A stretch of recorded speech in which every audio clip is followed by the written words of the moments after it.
it's important, I feel like, for them to know and be empowered as a child to know, like, if you don't take care of your body, these are the things that can happen. And we know, like, obviously you go to the doctor's office and says, do you have a family history of heart disease? Blah, blah, blah. But they work backwards. They try to retroactively fix the problem instead of preventing. There's no preventative care in America. And that's really what we as, functional practitioners focus on is preventative care, getting you stable and preventing anything further from happening and understanding your body because we are so out of touch with our brain and our body. Like it's just so disconnected, and being able to have that connection instilled and that self-awareness for people is priceless. Do you want to wake up feeling like you're stepping into who you're meant to be, into the best possible version of you?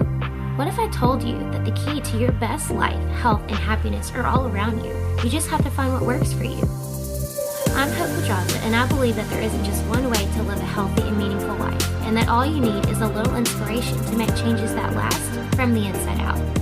Each week, I'll be sharing tangible tips and inspirational interviews to help you on your journey. These are the steps to take to improve your life and live with purpose. This is Hopeful and Wholesome. Hey y'all, welcome back to the show. Today I have on the show Rhiannon Neuharth, and she is a certified functional nutrition counselor, a board certified health coach with the American Association of Natural Wellness Coaches, and a board certified member of the American Association of Drugless Practitioners. She began her journey in functional nutrition after struggling to maintain her chronically ill child's health with antibiotics. Exhausted and overwhelmed, she delved into the research and then eventually finding her passion in supporting others on the path to optimal health and wellness. And so now she focuses on individuals with MTHFR and provides personalized support and guidance to help them optimize their wellness in just 90 days without spending all the hours Googling. No Dr. Google. And we are talking about MTHFR and dirty genes today. And if you don't know what MTHFR is, you're like, well, what are you talking about? Rhiannon is going to go through all of this with us and how our genes play a part in our health, how our genes play a part in our behavior and our mental health, our emotional health, and what it means to have dirty genes. We are going deep into this, y'all. This is a great episode. I'm excited. Let's jump in. All right, y'all, let's jump in. I'm here with Rhiannon, and we are talking about MTHFR. And if you're listening, you've never heard of that, you're like, what the heck is going on? I have no idea what you're talking about. Rhiannon is going to enlighten us all with this because she knows a lot about it. So thanks so much for jumping on today. Yeah, thanks, Hope, for having me. A pleasure to be here. Yeah, me too. So let's just kind of start with the basics. And can you break it down in the simple terms of what MTHFR, what that gene is and what it does? Yeah, so MTHFR is something that's kind of like a buzzword nowadays for a lot of people. It stands for methyl tetrahydrofolate reductase. That's the long version of what MTHFR stands for. Some people like to call it other things, but it has been shown to be connected to over 200 different functions in the body because it's tied to methylation. Mm-hmm. So methylation, detoxification, all these things are interconnected and extremely important. And so if you've been struggling with your health and you're not really sure, like, hey, could it be this thing? I want to encourage you first off to be like, it's not just one thing. Mm-hmm. That can be a contributing factor. However, it's a combination of all the genes working for or against each other to see how they're interplaying, because you can have MTHFR, but it not necessarily be an activated gene. So that's the kind of like the brief thing. I don't want to go too like sciencey. I used to be an anatomy teacher, and I don't want to go into like all the things. But, just the fundamentals of the basics are important. No, it's good. I mean, I can respect the nerdiness of it, so I am here for it. But thank you for breaking it down either way. Okay, so can you also explain to people what methylation means? Because I think sometimes I talk about that a lot in my world because that's something that I run labs on and stuff. Can you explain what that is and what MTHFR has to do with that?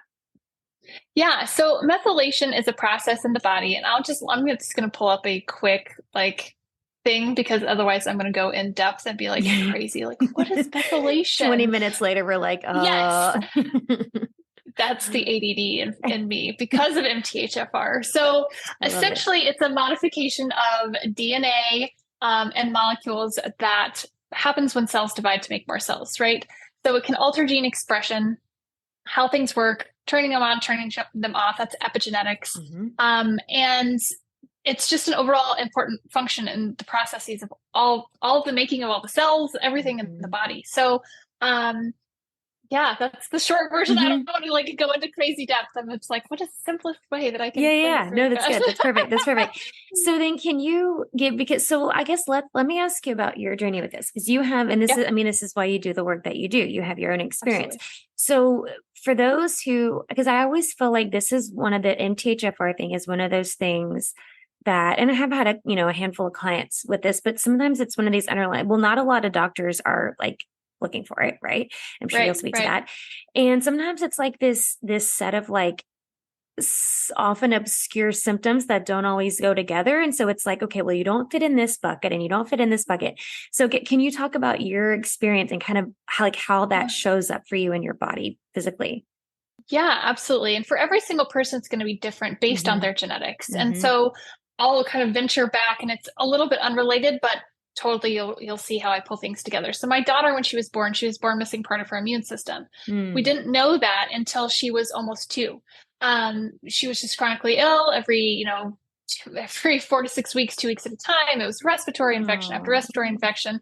And we got to the point where we were treating her prophylactic with antibiotics, and it fried her gut, right. and she had head to toe yeast infection. And so we Mm. thankfully had gone from, holistic doctor, like holistic minded doctor to Sure. holistic minded doctor. They were regular pediatricians, but they were like no vax, like all Right. the things that we wanted. Right. And so, when you don't know why, then, mom mode and teacher mode and researcher goes into all the things. And I discovered and uncovered that she had the potentiality of IgA deficiency. Mm. And so with that knowledge, we got her tested, and that was that. And that really is what started our journey on the wellness train. So I was pretty holistic, natural minded anyways, but then it was like okay, well, we know now what this is. There's no cure for it, but what can we do to stimulate what she does have for her Hmm. immune system in order to make her body work more efficiently and better Right. and have the same opportunities as her brother and not maybe be as sick so often, and Right. just doing those things. So Hmm. when we moved from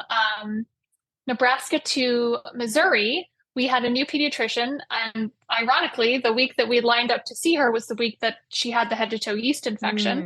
Mm. And so her pediatrician there said, hey, let's, run some tests. Let's kind of see where she's at. Let's do, the full panels and see where she's at for her vitamins, minerals, all that. And then that's where we started working from there. And on that note, we then moved to from there to Florida, and Florida is where we got her testing for MTHFR. I had never heard of it before, never heard, like had no idea that the pediatrician was doing it. Hmm. Um, but she's also natural minded. She was on Vaxxed, so she's very like we're on the same level for Hmm. all the things health wise. And so I Hmm. trusted her. I was like, whatever you're doing, just do it. Like, Yeah. here's her binder of all of her medical things. You go through and tell me what we should do next. And so when we got those labs back, of course, she just tested MTHFR, heterozygous, homozygous for each of the kids. And my daughter was homozygous, but she didn't test both variants. She only tested the MTHFR C677T. So I, didn't have the A1298C. I didn't have both, no any knowledge of knowing what Hmm. she had for both of those. So when it came to it, all I did was hop on Google, right? Like that's the mom's natural instinct was I don't know Hmm. what the hell this is. Let's go figure it out. Hmm. Because that had been the entire journey. And so for me, that had been we moved to Florida about seven years ago. So that what I do now is a condensed version of what I've Right. done for my daughter in a Right. program over 7 years. Yeah. And so, for her, having the antibody deficiency, we already like she's healthier now than she's ever been. We've got balanced her body out. We know what things work. Recently, we have been doing some travels and she's been eating too many carbs. And I told her the other day, I said, you're a carb monster. And when you have too many carbs, you get a bloody nose. Guess what happened Mm. today? She got a bloody Oh, nose. that's crazy. So, yeah. And so it's just so interesting now that I know what I know. Right. Whereas before, I was just a mom doing research on Google. Right. But, that's been the journey, and her moods and all that stuff is so deeply Mm. connected to her MTHFR being homozygous that, Yeah. I just felt like you got a dirty gene. Let's clean it up. You're moody. Yeah. I don't like this chick. Let's clean Yeah. up your.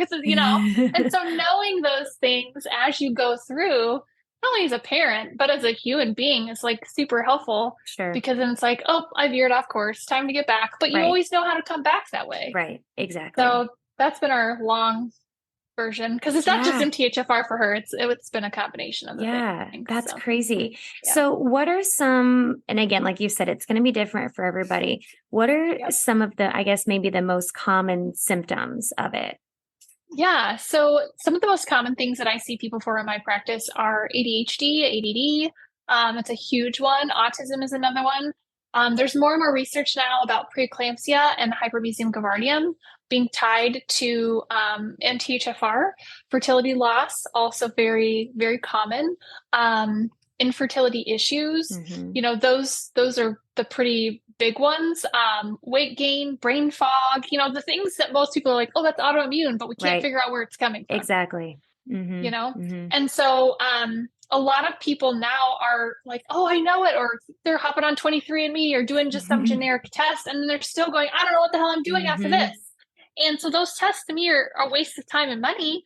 And Yeah. I would rather say, hey, spend the extra money and give me your time Right. and let's do this together and test 135 genes. So then that Right. way you know how these are playing out together and what your potentiality is going forward. So, Yeah. Yeah. And I think that's important to know. And if you haven't read, I know you, I am almost positive you have it. If you haven't read the book Dirty Genes, yep, he sitting right talks, here. yeah. I was just telling a friend of mine about it the other day. Mhm, He talks a lot about like how they all play together. Like it's never just the one, mhm, which I mean, when you think about too, and I do a little bit of, genetic stuff in my testing. It's not my primary focus like it is yours, but it's just mhm. anything else. It's never just one thing, right? It's never one Right. thing that's the problem. It's like this Yep. cascade of events that has happened. And so I think it's important the point you made that it's not just the one gene, that Yeah. they're all like playing a part together. And like for your daughter, it wasn't just the one thing, it was a Mhm. combination of things. And Yep. I want to touch on, because I find this really interesting. And this is kind of like a lot of the research I've done and learning it in school and stuff too about the ADHD, ADD, ADHD, and the autism and the link to. I Mhm. would just love to hear your thoughts or your findings and kind of what you see in that and the link to MTHFR. Well, the thing that I think that's important because you'll hear different things, especially from the autism community with autism parents. Oh, it's Right. not, genetic or oh, it's not vaccine related. And it's not just one thing. It's a Right. combination of all the things coming together. We live in a toxic world. That in itself is a burden on all of us. And Hmm. every single person needs to examine their toxicity in their home. Chemicals, what they're putting on their body, what they're eating, everything every day, we're inundated with that.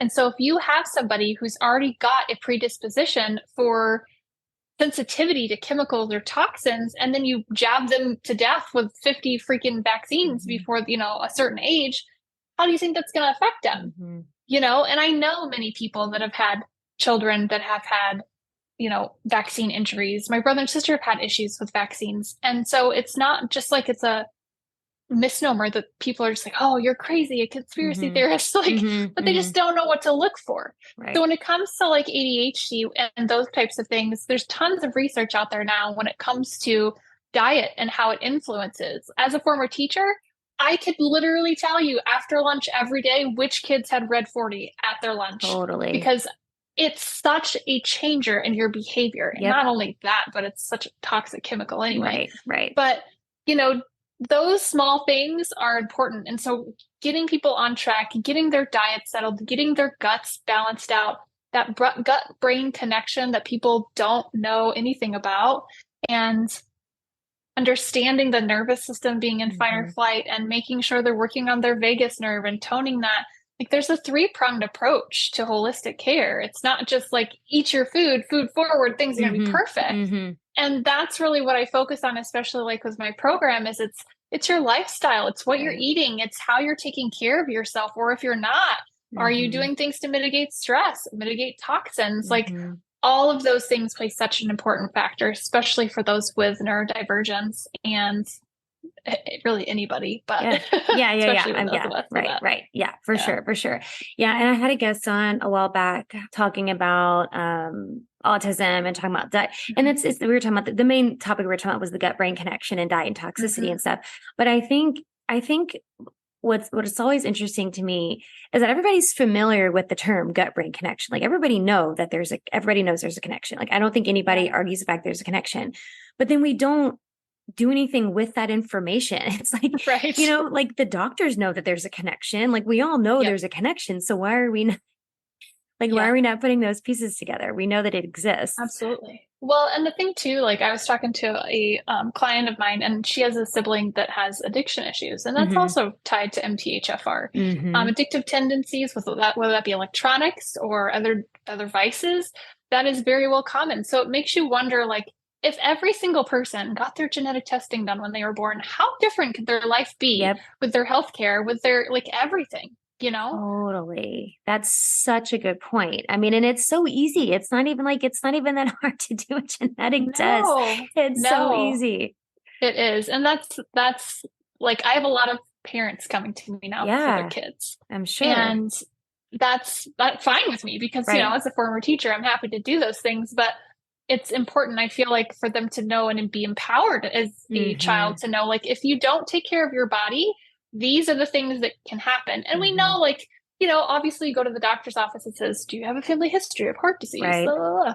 But they work backwards. They try to Mm-hmm. retroactively fix the problem instead of preventing. There's no Right. preventative care in America. Yep. And that's really what we as, functional practitioners focus on is preventative care, Mm-hmm. getting you stable and preventing anything further from happening and Right. understanding your body because we are so out of touch with our brain and our body. Like it's just so disconnected and being Mm-hmm. able to have that connection instilled and that self-awareness for people is priceless. Right. Yeah, totally. And it is about the prevention. I think it was just yesterday. I was having this conversation that so often, especially in the work that I do, like I run labs and stuff too, just like you. And again, Mm-hmm. my focus isn't specifically on genetics, but it's the functional testing nonetheless.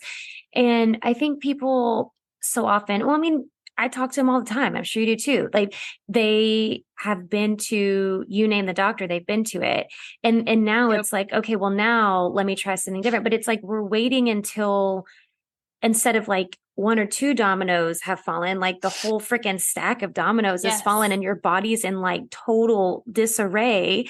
And Yes. so, and that's the thing I always tell people, it's like, why are we waiting to know what's going on in our body to do something about it? Like, why are we not? Mm-hmm. That part drives me crazy. And I think especially we have all of these resources now for our kids, especially for kids, like there's ways to prevent these things from at least not like we can prevent the genes being what the genes are, right? I'm not saying Right. that, but you're talking about epigenetics or like we can change the gene expression and we can help like these, whatever we were just saying, the dirty genes, right? We can help clean those Mm-hmm. out because that's what I wanted to ask you next. So when you're looking at somebody with MTHFR or you look like your daughter had the IgA deficiency as well.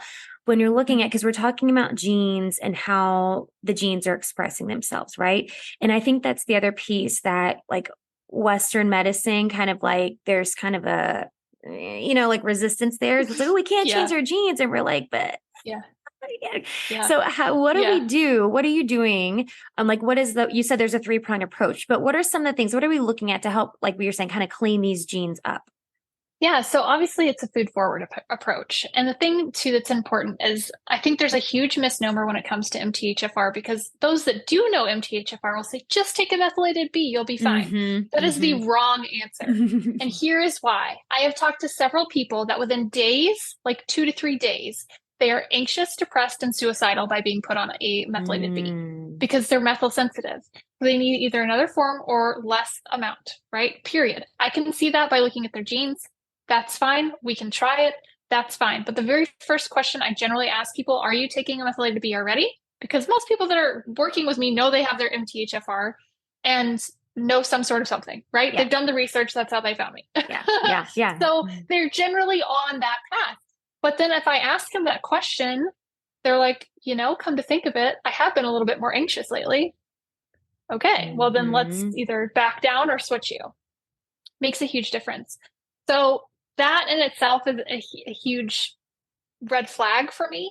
But when it comes to like as far as like the gene expression and knowing those things, it's really listening to your body, Mm-hmm. right? And that's where that disconnect comes in because people don't know how. They have to Exactly. get really quiet and really listen and understand, like, okay, I feel like crap today. What did I eat yesterday? Or I didn't sleep really good last night, or my adrenals going up. Like, and just really running through these things and checking in with yourself. But like for my daughter, when she has a dirty gene, I know this one especially, she's been eating too many carbs lately. Mm-hmm. And I flat out told her she's been super crabby and she's had too many. I was like, we're gonna know. So for her, Mm-hmm. we just remove the carbs. It's processed carbs. We're gluten and dairy free, but we love our bread, right? We Sure. like we still Mm-hmm. love those things. Mm-hmm. And Mm-hmm. so you gotta have some sort of vice when you have a, Yes. change in Yes. diet. But yeah, so we just change up her diet, food forward always. And some people will to be taking all these supplements and be like, my B12 is super duper elevated, or I can't get my vitamin D levels up. And we'll look at their genes and it's because they're supplementing and they actually need to get it from a whole food form. Mm. And so knowing that by looking at those genes, then I can say, you don't waste the money on that. Like just Right. eat it from your food, right? Right. And so you'll be able to get that from your food. And that food forward approach is super duper important. Mm-hmm. Mm-hmm. So what are you looking for when you're like, so okay, you said that a lot of people have done their research and they know they have the MTHFR, but what do you Yeah. do? What kind of testing are you doing if they don't know that they have that? So I do the same. As the MTHFR coach, generally most people come to me and either suspect or kind of already have that awareness and done Mm-hmm. other testing. But they don't know maybe their status of other genes like COMT, Mm-hmm. NOS3, FOXO, like any of those other things that are super important. So if they like, I had a lady come to me, she just randomly found me on the internet. I didn't know she had MTHFR. She didn't mention it. I was like, "Did you know you had it?" She's like, "Yeah, I did." I was like, "Okay, cool." So, but most people will have had some sort of testing or some Yeah. familiarity with it. So they're not like totally naive when it Yeah. comes Right. to, Right. those types of things. But if they Mm-hmm. are like curious and want to know more about that, then we can have the conversation. I do have like Dr. Lynch's quiz. I did adapt that. So then that way I could use that, just as a tool. But even that sometimes I'm like, well, just based on experience, that's not even what I'm experiencing in Mm-hmm. real time with my clients versus what he's got. So Right. taking that information and knowledge. But the testing that I do is a simple cheek swab. It's 30, 60 seconds on each, total Mm-hmm. 30 seconds each side. Mm-hmm. And you just mail back in and then the lab does the work and you get a full like 30 plus page blueprint That's awesome. that's customized and it tells you like cellular pathways, what's going to be most impacted. For for a client that I did recently, so she has had this brain thing, and no one could figure it out. And it started for her a while back, and she just said it feels kind of like her brain's on fire. And Mm-hmm. doctors are like, "Oh, here's a seizure, anticonvulsant." Like, she's like, "It's not a seizure." Yeah. Like, I just feel like my brain is on fire and I can't move my arms. Like, that's it. And so we got her blueprint back, and what we discovered is she's burning taurine too quickly, and so it's creating excess ammonia in her brain.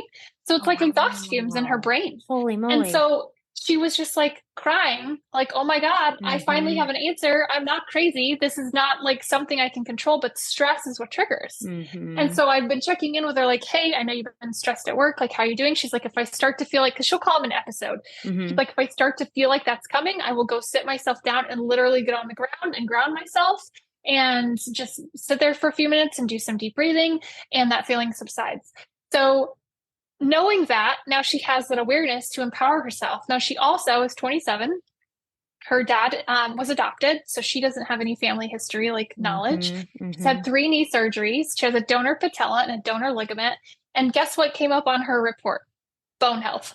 Oh, wow. So it made so much sense as to why she was having those issues with her Mm-hmm. bone, why she was having, but it's not a diagnostic tool. I can't sit there and be Right. like, well, you have right Right. now. But looking at your genes, I can say, well, this is why this is happening right now. And this is how we can clean up your genes Mm-hmm. to kind of make that better. So these are the Mm-hmm. lifestyle changes to make, get rid of toxins, get rid of gluten, inflammatory foods. She's Mm-hmm. got PCOS too. So having all of those things, it's like we got a lot of work to do, Right. Right. and that self-awareness just always comes back. But that blueprint is what I use for everything. Every person that comes to my practice gets that testing done. Yeah. That's not even like a question. Like, this is Mm-hmm. what we're doing and this is Mm-hmm. how we're following it. And then we Yeah. can take that, okay, well, that you need to eat this type of foods to support these. and this type of foods to support this. And, Yeah. so Yeah. Yeah. it's able to be customized care for people instead of a generic, just take a methylated B. Right. Right. Yes. Yes. So what are your thoughts on the genetic tests that you can get online? There's a lot of genetic tests people just like Hmm. go by themselves. Do you have Yes. thoughts and feelings about those, compared to the ones that you give your clients? I know I people have listening lots are of, wondering. Okay, please yes. share. Please share. I think that they're absolute garbage, Okay, good. 100%. I And figured the you would reason say for that. that, the reason for that is it doesn't give you anything. It Yeah. literally just says plus, minus, plus, plus. And they have all these people going to all these groups on Facebook going, help me, I don't know what this means. Hmm. And then random strangers on the internet are giving them information and advice. And instead of like being able to give them things. So I'm in these groups, like looking at this going, Yeah. you know, Yeah. and I just want to help people. Like, I just want to help people. And people are like, take a vitamin D. And I'm like, but you don't know if she's going to absorb the vitamin D. Why would you give Hmm. her that suggestion? Like, so it's very frustrating as a practitioner that takes a bigger perspective, I guess, Right. and a whole body approach to it, as Right. opposed to just take a vitamin. Like, Yeah. those are still synthetic. You need to get it from a whole food source. Is always Hmm. the best source. Don't just supplement. And I Right. do love that Dr. Lynch will say, go from deficiency to sufficiency. And Right. you don't necessarily have to take your supplements forever. Hmm. But when you start getting a whole closet full of supplements, there's a problem. Hmm. You Right. need to be food forward. Right. So, Right. yeah. Yeah, for sure. No, I totally agree with that. And I find that I've had clients come to me like, oh yeah, I did the, blah, blah, blah gut health. Like they do all these labs on themselves, but then it's like, or they do the food sensitivity tests on themselves. I'm like, well, you don't Yeah. even know what to do with that. Like, okay, so you Yeah. stopped eating mushrooms. Like, okay, now what? Like, like Yeah. it does not, I totally agree Yeah. with you there. It drives me Do you need crazy. some butyrate? What do you need? Right, right, Yeah. right. Yes, I know. Well, and I think, for anybody listening, like getting the data, okay, if you want to get the data, but like the I don't know to say it in like a derogatory, but like the lay person, like the person who's Right. not trained and, Hmm. you really don't know what to do with the information. So Yeah. I agree with you. I think it's kind of a waste of money and, Yep. go to somebody like you, like go to somebody who's an expert who can help you know what to do with that information Hmm. and, make it the right protocol, the right process for you. But Yep. yeah, I could talk about that all Yeah. day. Okay. So I would, for those who are listening, I have a couple more questions I want to ask you.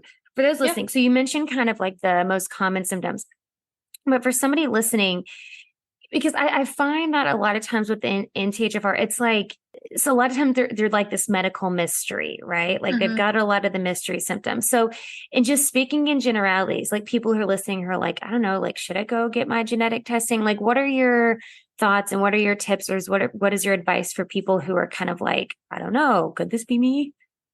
I think that whether or not you have MTHFR, 100% you should get a blueprint.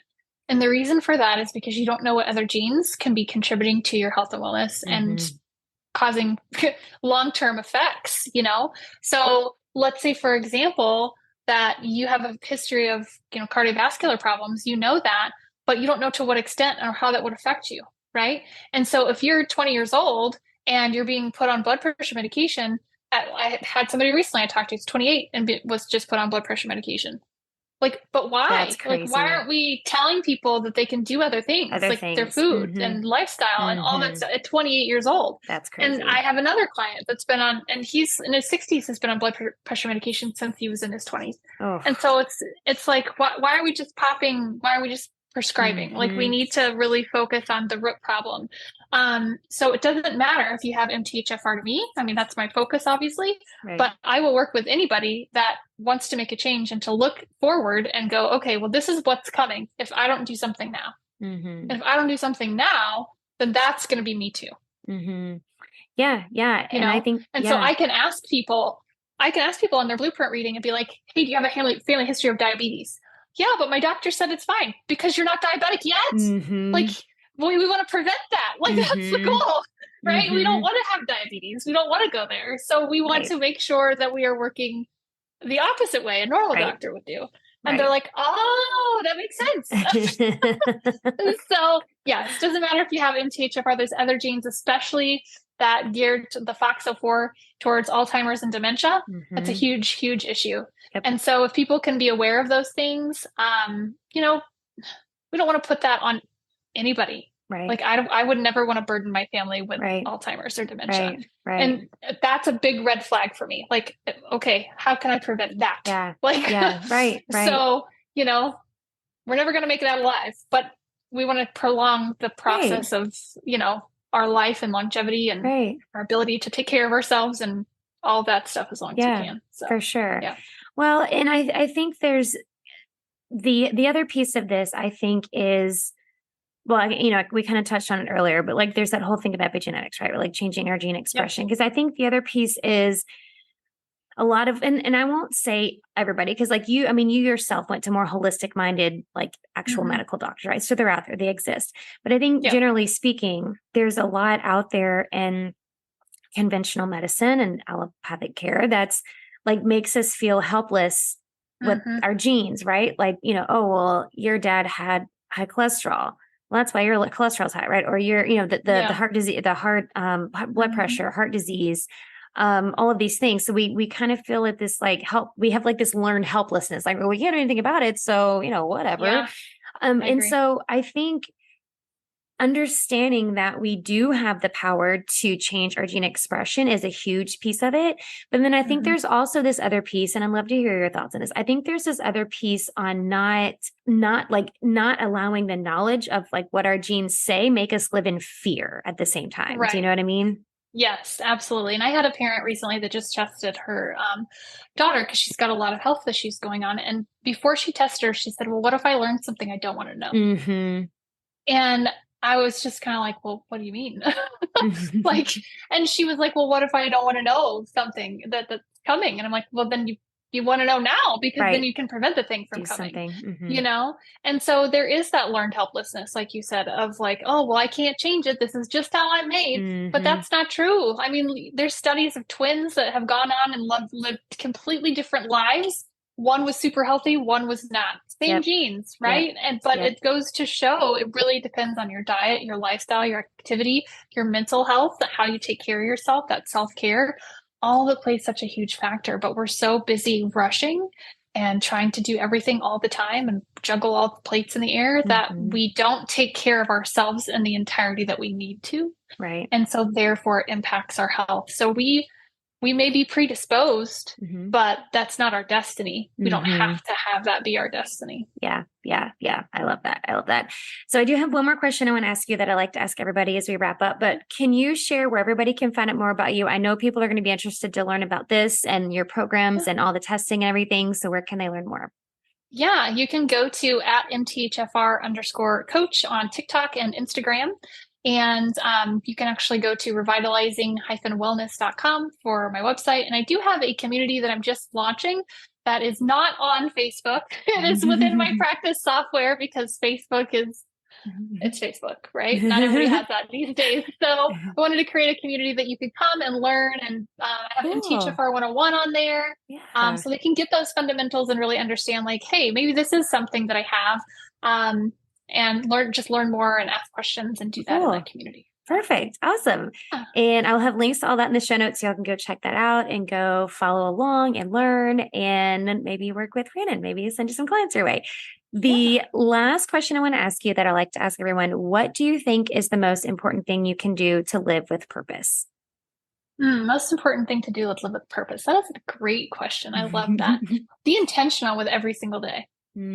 Wake up in the morning and have an intention of what you plan to achieve or your outcome, whether that's laying on the couch and just having a potato day is what I call them, or whether that be going out and having an adventure, whatever that looks like, go into the day with intention and focus, and that will make the best day that you can have. I love that. Thank you so much. This was so good and so much wisdom to take away from this. So thank you for sharing this and what you're doing with the world and helping us clean up our genes and change our destiny. I love it. Thank you so much. Thanks, Hope. It's been a pleasure. Thanks for listening to Hopeful and Wholesome, y'all. If you found value in this week's episode, please subscribe on iTunes or wherever you listen to your podcast and leave a review to let me know what you thought. I'd love to know what you find useful in these episodes so I can know how to provide the most value I can to my listeners. And if you have topics you'd like to know more about, I'd love to hear those as well. So shoot me a message on Instagram, Facebook, or LinkedIn. It's @TheHopePedraza, or you can visit my website, hopefulandwholesome.com. Thanks, y'all.